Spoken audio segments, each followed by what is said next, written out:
Hey guys, welcome back to CloudRaga. So in previous video we saw how default method works and what happens once you have this kind of scenario, right? You cannot have methods from parent class, that object class, and make marking them as a default in your interface. It's not allowed because in future you are going to implement this interface in some Java class, and that Java class will have this method from this interface plus this method from that. So idea is, once you have this chess class, now chess class will take this method from here, right? It's from here plus this method will also pops up for this class. So what's happening now? We have two different implementation from here, right? So chess class won't get understand. I mean, compiler is confused. Like either you should go for this one from playable, um, equals from playable, or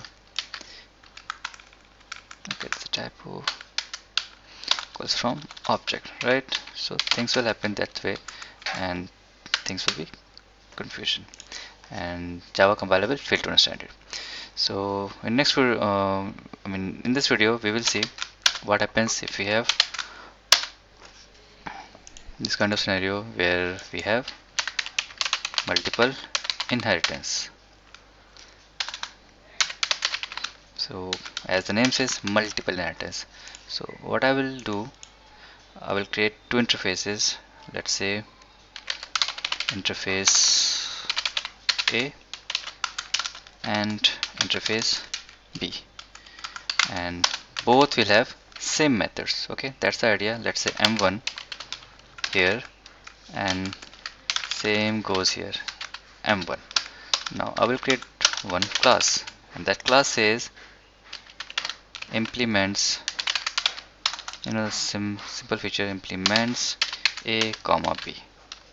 Now there can be an issue, like because Java says this class has to implement interface from both, method from both interfaces. So how it will work, how to manage that?